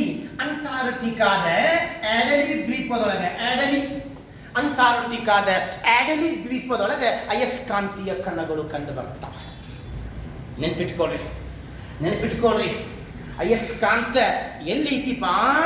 ಉತ್ತರ ಧ್ರುವದ ಕೆನಡಾ ದೇಶದ ಎಲ್ಸ್ ಮೇರಿ ದ್ವೀಪಗಳು, ದಕ್ಷಿಣ ಧ್ರುವದಾಗ ಅಯಸ್ಕಾಂತ ಮ್ಯಾಕ್ಸಿಮಮ್ ಇರೋದು ಅಂಟಾರ್ಟಿಕಾದ ಆಡಲಿ ಭೂಶಿರದೊಳಗೆ. ಕೇಳ್ರಿ, ಇತ್ತೀಚೆಗೆ ಹೊಸ ಮಾಹಿತಿ. ಈ ಅಯಸ್ಕಾಂತ ಮ್ಯಾಗ್ನೆಟ್ ಎಷ್ಟು ಹೇಳಿ ನಾನು ನಿಮಗೆ, ದೈನಂದಿನ ಚಲನೆ, ವಾರ್ಷಿಕ ಚಲನೆ, ಕೇಂದ್ರ ಗೋಳದ ಚಲನೆ, ಇದರಿಂದ ಗ್ರಾವಿಟೇಷನ್ ಫಾರ್ಮೇಷನ್ ಆಗ್ತದೆ. ಅದರಿಂದ ಇಲ್ಲಿ ಅಯಸ್ಕಾಂತ ನಿರ್ಮಾಣಗೊಳ್ಳುತ್ತದೆ. ಆದರೆ ಈ ಅಯಸ್ಕಾಂತ ಸ್ಥಿರವಾಗಿ ಇರಂಗಿಲ್ಲ, ಒಂದ ಪ್ರದೇಶದಾಗ ಸ್ಥಿರವಾಗಿ ಇರಂಗಿಲ್ಲ. ತಿಳ್ಕೊರಿ. ಯಾಕಂತಂದ್ರೆ ಕೇಂದ್ರ ಗೋಳ ಕೇಂದ್ರಗಳು ತಿರುಗ್ತದಲ್ಲ, ಹಿಂಗ್ ತಿರುಗ್ತಿರ್ತದೆ, ಒಮ್ಮೆ ಮತ್ತೆ ಹಿಂಗ್ ತಿರುಗ್ತದೆ, ಅದು ಒಳಗೆ ಚೇಂಜ್ ಆಗ್ತಿರ್ತದೆ ಡೈರೆಕ್ಷನ್. ಅಲ್ಲಿ ಒಳಗೆ ಹೆಂಗೆ ಡೈರೆಕ್ಷನ್ ಚೇಂಜ್ ಆಗ್ತದೆ, ಹಂಗ ಅದರ ಲೊಕೇಶನ್ ಚೇಂಜ್ ಆಗ್ತದೆ. ಲೊಕೇಶನ್ ಈಗ ಸದ್ಯ ಕೆನಡಾದಾಗೈತಿ. ವಿಜ್ಞಾನಿಗಳು ಏನು ಹೇಳಕತ್ತಾರ, ಈಗ ಆ ಅಯಸ್ಕಾಂತ ಎಲ್ಲಿ ಹೊಂಟೈತಿ? ರಷ್ಯಾದ ಸೈಬೀರಿಯಾಕ್ ಹೊಂಟೈತಂತ. ರಷ್ಯಾ ಅಲ್ಲಿಂದ ಕೆನಡಾದಿಂತ ರಷ್ಯಾದ ಸೈಬೀರಿಯಾದ ಕಡೆಗೆ ಅದು ಮೂವ್ ಆಗ್ತಾ ಇದೆ ಅಂತ, ಅದು ಸರ್ದಾಡ್ತಾ ಇದೆ ಅಂತ. ಹೌದು, ಒಂದ ಕಡೆ ಇರಂಗಿಲ್ಲ, ಅದು ಚೇಂಜ್ ಹಾಕೊಂತಿರ್ತದೆ. ಯಾಕೆ ಚೇಂಜ್ ಹಾಕೊಂತಿರ್ತದೆ? ಒಳಗಿಂದ ಕೇಂದ್ರ ಗೋಳ ದ್ರವ ಗೋಳದ ಡೈರೆಕ್ಷನ್ ಚೇಂಜ್ ಆದಂಗ ಆ ಅಯಸ್ಕಾಂತ ಚೇಂಜ್ ಆಗ್ತದೆ. ಎಸ್ ಕೇಳಿ, ಮತ್ತೆ ಎಕ್ಸಾಮ್ದಾಗ ಕೇಳ, ಸಮಾಕಳಿ ಕೇಳೋಣ. ಸಮಭಾಜಕ ವೃತ್ತದ ಮೇಲೆ ಗುರುತ್ವ ಬಲ ಕಡಿಮೆ ಇದೆ. ಧ್ರುವ ಪ್ರದೇಶಗಳಲ್ಲಿ ಗುರುತ್ವ ಬಲ ಹೆಚ್ಚಿದೆ. ಹೌದಾ? ಪ್ರಶ್ನೆ ಏನು ಕೇಳೋಣ? ಒಬ್ಬ ಸಾಮಾನ್ಯ ವ್ಯಕ್ತಿಯ ತೂಕ ಯಾವ ಪ್ರದೇಶಗಳ ಮೇಲೆ ಹೆಚ್ಚಾಗ್ತದ ಅಂತ ಕೇಳ್ಯಾನ. ಒಬ್ಬ ಸಾಮಾನ್ಯ ವ್ಯಕ್ತಿಯ ತೂಕ ಧ್ರುವ ಪ್ರದೇಶಗಳ ಮೇಲೆ ಹೆಚ್ಚಾಗ್ತದೆ. ಯಾಕೆ? ಗ್ರಾವಿಟೇಷನಲ್ ಫೋರ್ಸ್ ಹೆಚ್ಚಿದೆ ಅಲ್ಲಿ. ಸಮಭಾಜಕ ವೃತ್ತದೊಳಗೆ ಆತನ ತೂಕ ಕಡಿಮೆ ಆಗ್ತದೆ. ಯಾಕೆ? ಅಲ್ಲಿ ಗುರುತ್ವ ಬಲ ಕಡಿಮೆ ಇದೆ. ಭೂಮಿ ಸಮಭಾಜಕ ವೃತ್ತದೊಳಗೆ ಉಬ್ಬೈತಿ. ಹೌದಾ? ಉಬ್ಬಿರ್ತದೆ, ಬಹಳ ಹೆಚ್ಚದ, ಅಲ್ಲಿ ಗಾತ್ರ ಹೆಚ್ಚಿರ್ತದೆ, ಅಲ್ಲಿ ಗುರುತ್ವ ಬಲ ಕಡಿಮೆ ಇದೆ. ಆದರೆ ಅಯಸ್ಕಾಂತ ಮ್ಯಾಕ್ಸಿಮಮ್ ಧ್ರುವ ಪ್ರದೇಶಗಳಲ್ಲಿ ಇರುವುದರಿಂದ ಅಲ್ಲಿ ಏನಾಗ್ತದೆ? ಗುರುತ್ವ ಬಲ ಹೆಚ್ಚಿರ್ತದೆ, ಅಲ್ಲಿ ನಿಮ್ಮ ತೂಕ ಹೆಚ್ಚಾಗ್ತದೆ. ಇದು ಸುಮಾರು ಎಕ್ಸಾಮ್ದಾಗ ಪ್ರಶ್ನೆ ಕೇಳಿದ್ದಾನೆ. ಈ ರೀತಿ ಕ್ವಶನ್ಸ್ ಬರ್ತಾವ. ಬರ್ತಾವ ಅಂತ ಹೇಳಂಗಿಲ್ಲ, ಈ ರೀತಿ ಕ್ವಶನ್ಸ್ ಕೇಳ್ತಾನೆ. ಈ ರೀತಿ ಕ್ವಶನ್ಸ್ ಬರ್ತಾವ. ಯಾವುದೇ ಸೀಟ್ ಇರ್ಬೋದು, ಸ್ವಲ್ಪ ಚೇಂಜ್ ಮಾಡಿ ಕೇಳ್ತಾನೆ. ಅರ್ಥ ಆತಲ್ಲ? ಭೂಮಿಯ ದೈನಂದಿನ ಚಲನೆಯ ವೇಗ, ಭೂಮಿಯ ದೈನಂದಿನ ಚಲನೆಯಿಂದ ಆಗುವ ಪರಿಣಾಮಗಳು. ಒಂದು ಪಾಯಿಂಟ್ ಇಲ್ಲಿಗೆ ಮುಗೀತು ನೋಡ್ರಿ. ಇನ್ನು ಎರಡನೇ ಪಾಯಿಂಟ್ ಹೆಡ್ಡಿಂಗ್ ಹಾಕೋರಿ, ವಾರ್ಷಿಕ ಚಲನೆ, ರಿವಲ್ಯೂಷನ್ ವಾರ್ಷಿಕ ಚಲನೆ. ಹಾಗಾದ್ರೆ ವಾರ್ಷಿಕ ಚಲನೆ ಅಂದ್ರೆ ಏನು? ಮೊದಲ ಅದನ್ನ ಬರ್ಕೊಳ್ಳಿ. ವಾರ್ಷಿಕ ಚಲನೆ, ಪರಿಭ್ರಮಣ ಅವಧಿ, ರಿವಲ್ಯೂಷನ್. ವಾರ್ಷಿಕ ಚಲನೆ ಅಥವಾ ಪರಿಭ್ರಮಣ ಅವಧಿ. ಅಂತಂದ್ರೆ ಭೂಮಿ ಸೂರ್ಯನ ಸುತ್ತಲೂ, ನಮ್ಮ ಭೂಮಿ ಸೂರ್ಯನ ಸುತ್ತಲೂ ಪ್ರದಕ್ಷಿಣೆ ಹಾಕುವ ಚಲನೆಗೆ ವಾರ್ಷಿಕ ಚಲನೆ ಅಂತ ಕರೆದಾರೆ. ಭೂಮಿ ಸೂರ್ಯನ ಸುತ್ತಲೂ ಪ್ರದಕ್ಷಿಣೆ ಹಾಕುವ ಚಲನೆಗೆ ವಾರ್ಷಿಕ ಚಲನೆ. Earth is revolving around the sun from west to east direction. ಆದ ಭೂಮಿ ಸೂರ್ಯನ ಸುತ್ತಲೂ ಪ್ರದಕ್ಷಿಣೆ ಹಾಕುವ ಚಲನೆಗೆ ವಾರ್ಷಿಕ ಚಲನೆ ಅಂತ ಕರೆದೇವೆ. ಭೂಮಿ ಒಂದ ಐತಿ. ನಾನು ನಿಮಗೆ ಎರಡು ತೋರ್ಸೇನೆ. ಯಾಕಂತಂದ್ರೆ ಅದು ಯಾವ ರೀತಿ ಚಲನೆ ಮಾಡ್ತದೆ ಅದನ್ನ ನಿಮಗೆ ಈ ಡೈಗ್ರಾಮಿನ ಮೂಲಕ ತೋರಿಸ್ಲಿಕ್ಕೆ ಪ್ರಯತ್ನ ಮಾಡ್ತೇನೆ. ವಾರ್ಷಿಕ ಚಲನೆ ಅಂತಂದ್ರೆ ಭೂಮಿ ಸೂರ್ಯನ ಸುತ್ತಲೂ ಪ್ರದಕ್ಷಿಣೆ ಹಾಕುವ ಚಲನೆಗೆ ವಾರ್ಷಿಕ ಚಲನೆ. ಭೂಮಿ ಸೂರ್ಯನಿಗೆ ಒಂದು ಸುತ್ತ ಹಾಕಲಿಕ್ಕೆ ಎಷ್ಟು ಅವಧಿ ತಗೊಳ್ತದಪ್ಪ ಅಂತಂದ್ರೆ 365 ಪೂರ್ಣಾಂಕ 1/4 ದಿನಗಳು ತಗೊಳ್ಳುತ್ತದೆ. Earth takes exactly 365 and 1/4 days or 6 hours. 365 ಪೂರ್ಣಾಂಕ 1/4 ದಿನಗಳು. ಡೈಗ್ರಾಮ್ ಎಲ್ಲ ಸರಿಯಾಗಿ ತೆಗಿರಿ. ಅದ ಅರ್ಧ ಇಂಚದಾಗ 1 ಇಂಚದಾಗ ಬೇಡ, ಕರೆಕ್ಟಾಗಿ ತೆಗಿರಿ. ಇನ್ನು ಅಕ್ಕಪಕ್ಕದಾಗ ಮಲಗ್ತೀರಿ ನಚ್ಚ ಪೇಜ್ ಮೇಲೆ ಕರೆಕ್ಟಾಗಿ ಡೈಗ್ರಾಮ್ ತಕ್ಕೊಳ್ರಿ. ಅದ ಡೈಗ್ರಾಮ್ ಹೆಲ್ಪ್ ಆಗೋದು ನಿಮಗೆ. ಜೋಗ್ರಫಿ ಒಳಗೆ ಮ್ಯಾಪ್ ಡೈಗ್ರಾಮ್ ಬಹಳ ಇಂಪಾರ್ಟೆಂಟ್. ಬರ್ದಿದ್ದ ವಿಷಯ ಪೂರ್ತಿ ಓದಬೇಕಾಗ್ತದೆ, ಡೈಗ್ರಾಮ್ ನೋಡಿದ ತಕ್ಷಣ ಗೊತ್ತಾಗ್ತದೆ.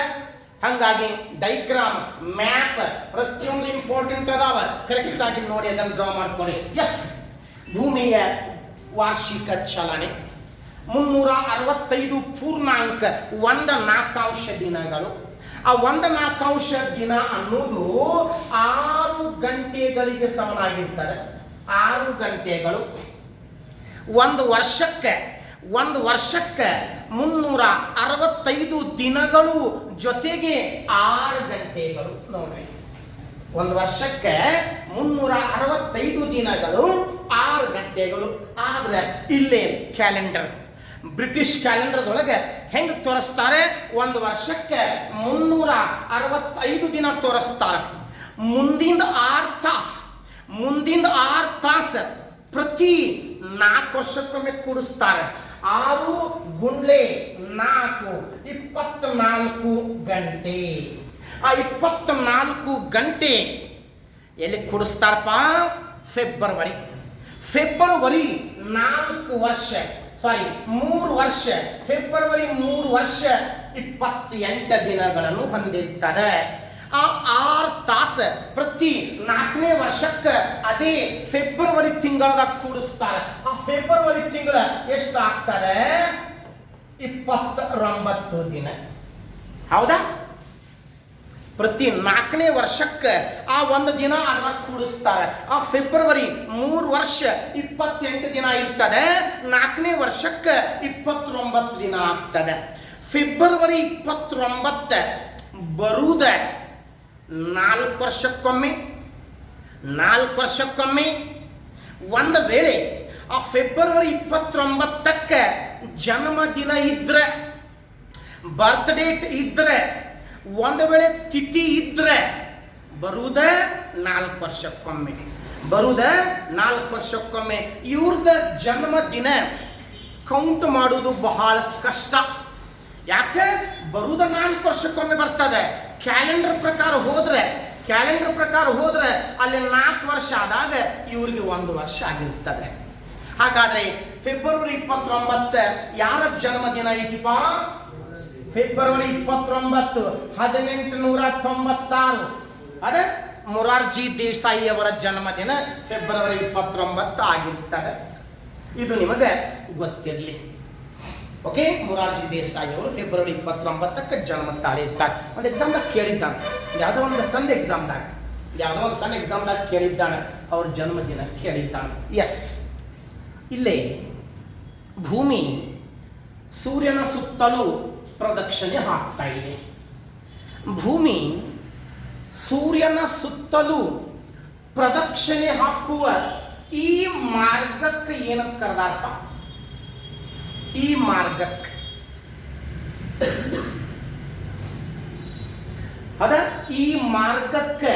ಏನಂತ ಕರೆದಾರಪ್ಪ ಅಂದ್ರೆ ಭೂಪಥ, ಅರ್ತ್ ಆರ್ಬಿಟ್.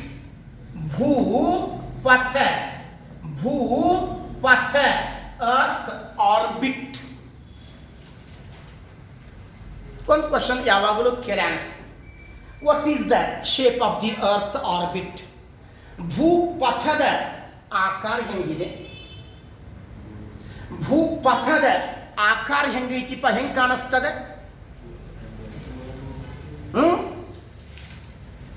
ನೀ ಬರೀ ಮಿಷಿನ್ ಹಿಡಿತಿಯಲ್ಲೋ, ನೀವೊಬ್ಬನ ಕಳಿಸ್ತೇನೆ ಇಲ್ಲಿ. ಕರೆಕ್ಟಾಗಿ ಕೇಳ, ಬರೀ ತಿರ್ಕೊಂಡು ಕುಂತು ಬಿಟ್ಟಾನ. ಭೂಪಥದ ಆಕಾರ ಅಂಡಾಕಾರ, ಇಲ್ಲಿ ಗೋಳಾಕಾರ ಐತನ, ಅಂಡಾಕಾರ ಆಗಿರ್ತದೆ. ಎಲಿಪ್ಟಿಕಲ್ ಶೇಪ್, ಎಲಿಪ್ಟಿಕಲ್ ಶೇಪ್, ಗೋಳಾಕಾರ ಇಲ್ಲ, ಅಂಡಾಕಾರ ಆಗಿರ್ತದೆ. ಹಾಗಾದರೆ ಭೂಪಥದ ಸುತ್ತಳತೆ, ಭೂಪಥದ ಸುತ್ತಳತೆ ಎಷ್ಟಿದೆಪ್ಪ ಅಂತಂದ್ರೆ 92,77,000,000 ಕಿಲೋಮೀಟರ್. ನೋಡ್ರಿ, 92,77,000,000 ಕಿಲೋಮೀಟರ್ ಸುತ್ತಳತೆ ನಮ್ಮ ಭೂಮಿ. ಅದಕ್ಕೆ ಒಂದು ಸುತ್ತ ಹಾಕಿ ಬರಾಕ, ಅದನ್ನು ಒಂದು ಸುತ್ತ ಹಾಕಿ ಬರಾಕ 365.5 ಗಂಟೆ 58 ನಿಮಿಷ 8 ಸೆಕೆಂಡ್ ತಗೊಳ್ತದೆ. ಅದನ್ನು ರೌಂಡ್ ಫಿಗರ್ ಆಗಿ 6 ತಾಸು ಅಂತ ಮಾಡ್ಯಾರ. ಹಂಗಾದ್ರೆ ಯಾವ ಸ್ಪೀಡ್ನ್ಯಾಗ ನಮ್ಮ ಭೂಮಿ ಸೂರ್ಯನಿಗೆ ಯಾವ ವೇಗದಾಗ ಸುತ್ತಾಕತ್ತೈತಿ? ಭೂಮಿಯ ವಾರ್ಷಿಕ ಚಲನೆಯ ವೇಗ 1 ನಿಮಿಷಕ್ಕೆ 1763.8 ಕಿಲೋಮೀಟರ್, ಅಥವಾ 1 ತಾಸಿಗೆ 1,07,000 ಕಿಲೋಮೀಟರ್. ನೋಡ್ರಿ, ಅದ ಭೂಮಿಯ ವಾರ್ಷಿಕ ಚಲನೆಯ ವೇಗ 1 ಸೆಕೆಂಡಿಗೆ 30 ಕಿಲೋಮೀಟರ್ಗಿಂತಲೂ ವೇಗವಾಗಿ, 1 ನಿಮಿಷಕ್ಕೆ 1763.8 ಕಿಲೋಮೀಟರ್ ವೇಗವಾಗಿ ಭೂಮಿ ಹೊಂಟೈತಿ ಮುಂದೆ. 1 ತಾಸಿಗೆ 1,07,000 ಕಿಲೋಮೀಟರ್ ವೇಗವಾಗಿ ಹೊಂಟೈತಿ ಭೂಮಿ. ನಮಗೆ ಏನು ಕಲ್ಪನೆ ಆಗಂಗಿಲ್ಲ. ಯಾಕೆ? ನಾವು ಭೂಮಿಗೆ ನಮಗೆ ಹೋಲಿಸಿದ್ರೆ ಧೂಳಿಯ ಕಣ ದೊಡ್ಡದಾಗ್ತದೆ. ಇನ್ನು ಅದಕ್ಕಿಂತ ಚಿಕ್ಕ ವಸ್ತು ನಾವು ಭೂಮಿಗೆ ಹೋಲಿಸಿದ್ರೆ. ಹಾಗಾಗಿ ಇವೆಲ್ಲ ನಮಗೆ ಕಾಣಂಗಿಲ್ಲ. ಇದರಿಂದ ನಮಗೇನು ಗೊತ್ತಾಗ್ತದೆ? ಈ ಕಾಲಗಳು, ಬೇಸಿಗೆ ಕಾಲ, ಚಳಿಗಾಲ, ವಸಂತಕಾಲ ಎಲ್ಲ ಆಗೋದು ಇವುಗಳಿಂದ. ಅದನ್ನು ನಿಮಗೆ ಮುಂದೆ ಹೇಳ್ತೇನೆ. ಎಸ್, ಕೇಳಿ, ಮೇಜರ್ ಪಾಯಿಂಟ್ ಈಗ ಹೇಳೋದು ಮೇಜರ್. ಭೂಮಿ ಸೂರ್ಯನಿಗೆ ಪ್ರದಕ್ಷಿಣೆ ಹಾಕಬೇಕಾದ್ರೆ, ಭೂಮಿ ಸೂರ್ಯನಿಗೆ ಸುತ್ತ ಹಾಕಬೇಕಾದ್ರೆ, ಭೂಮಿ ಒಂದು ಸಲ ಸೂರ್ಯನಿಗೆ ಸಮೀಪ ಬರ್ತದೆ, ಒಂದು ಸಲ ಭೂಮಿ ಸೂರ್ಯನಿಂದ ದೂರ ಹೋಗ್ತದೆ. ಇವು ನಿಮಗೆ ಮೇಜರ್ ಪಾಯಿಂಟ್, ಎಕ್ಸಾಮ್ದಾಗ ಕೇಳುವಂತಹ ಮೇಜರ್ ಪಾಯಿಂಟ್. ಭೂಮಿ ಸೂರ್ಯನಿಗೆ ಯಾವಾಗ ಸಮೀಪ ಬರ್ತದೆ, ಎಷ್ಟು ಸಮೀಪ ಬರ್ತದೆ, ಸಮೀಪ ಬಂದಂಥ ದಿನಕ್ಕೆ ಏನಂತ ಕರೆದಾರೆ, ಯಾವಾಗ ದೂರ ಹೋಗ್ತದೆ, ಎಷ್ಟು ದೂರ ಹೋಗ್ತದೆ, ದೂರ ಹೋದಂಥ ದಿನಕ್ಕೆ ಏನಂತ ಕರೆದಾರೆ. 6 ಪಾಯಿಂಟ್. ಇಲ್ಲಿ ನಿಮಗೆ 6 ಕ್ವಶನ್ ಕ್ರಿಯೇಟ್ ಆಗ್ತಾವೆ. ಇದ್ರಾಗ ಜನವರಿ 3ನೇ ತಾರೀಕಿಗೆ ಭೂಮಿ ಸೂರ್ಯನಿಗೆ ಸಮೀಪ ಬರ್ತದೆ. ಜನವರಿ 3ನೇ ತಾರೀಕಿಗೆ ಭೂಮಿ ಸೂರ್ಯನಿಗೆ ಸಮೀಪ ಬರ್ತದೆ. On January 3rd, Earth comes nearer to the sun. ಆ ಜನವರಿ 3ನೇ ತಾರೀಕಿಗೆ ಸೂರ್ಯ ಹಾಗೂ ಭೂಮಿಯ ನಡುವಿನ ಅಂತರ 147 ಮಿಲಿಯನ್ ಕಿಲೋಮೀಟರ್.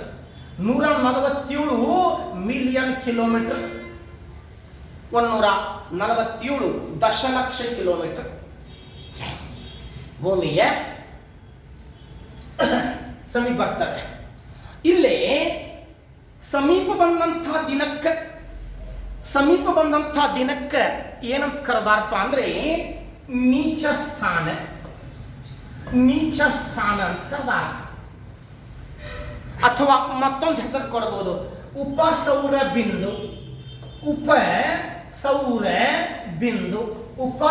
ಬಿಂದು. ಇಂಗ್ಲಿಷ್ ಒಳಗೆ ಪೆರಿಹೀಲಿಯಂ ಅಂತ ಕರೆದಾರ. ಪೆರಿಹೀಲಿಯಂ, that nearest day is called perihelion. On January 3rd, Earth comes nearer to the sun. The distance between Earth and sun is about 147 million kilometer. That nearest day is called perihelion. ಇದು ನಿಮಗೆ ಗೊತ್ತಿರಲಿ. ಕೇಳುವಂತ question, ಇನ್ನ ಮುಂದೆ ನಮ್ಮ ಭೂಮಿ ಸೂರ್ಯನಿಂದ ದೂರ ಹೋಗ್ತದೆ. ಯಾವಾಗ ದೂರ ಹೋಗ್ತದಪ್ಪ? ಜುಲೈ 4ನೇ ತಾರೀಕಿಗೆ. ಜುಲೈ 4ನೇ ತಾರೀಕಿಗೆ ನಮ್ಮ ಭೂಮಿ ಸೂರ್ಯನಿಂದ ದೂರ ಹೋಗ್ತದೆ. ಹಂಗಾದ್ರೆ ಜುಲೈ 4ನೇ ತಾರೀಕಿಗೆ ಭೂಮಿ ಸೂರ್ಯನಿಂದ ಎಷ್ಟು ದೂರ ಹೋಗ್ತದೆ? 152 ಮಿಲಿಯನ್ ಕಿಲೋಮೀಟರ್. 152 ಮಿಲಿಯನ್ ಕಿಲೋಮೀಟರ್, 152 ದಶಲಕ್ಷ ಕಿಲೋಮೀಟರ್. ಆ ದೂರ ಹೋದಂಥ ದಿನಕ್ಕೆ, ಆಕೆ ದೂರ ಹೋದಂಥ ದಿನಕ್ಕೆ ಏನಂತ ಕರೆದಾರಪ್ಪ ಅಂತಂದ್ರೆ ಉಚ್ಚ ಸ್ಥಾನ. ಉಚ್ಚ ಸ್ಥಾನ ಕೆಲವೊಂದು ಎಕ್ಸಾಮ್ದಾಗ ಆಣಿಸ್ತಾರೆ, ಇದನ್ನ ಕೊಟ್ಟಾನ. ಕೆಲವೊಂದು ಎಕ್ಸಾಮ್ ಒಳಗೆ ಸೌರ ದೂರ ಬಿಂದು, ಸೌರ ದೂರ ಬಿಂದು, ಸೌರ ದೂರ ಬಿಂದು. ಇಂಗ್ಲಿಷ್ ಒಳಗೆ ಅಪೆಹೀಲಿಯಂ, ಇಂಗ್ಲಿಷ್ ಒಳಗೆ ಅಪೆಹೀಲಿಯಂ. On July 4th, Earth goes away from the sun. The distance between Earth and sun is maximum when? On July 4th. What is the distance between Earth and sun? 152 million kilometer. That farthest day is called, that July 4th day is called aphelion. Aphelion ಇದು ನಿಮಗೆ ಗೊತ್ತಿರಲಿ. ಯಾವಾಗ ಸಮೀಪ ಬರ್ತದೆ, ಎಷ್ಟು ಸಮೀಪ ಬರ್ತದೆ, ಅದಕ್ಕೆ ಏನಂತ ಕರೆದಾರೆ. ಯಾವಾಗ ದೂರ ಹೋಗ್ತದೆ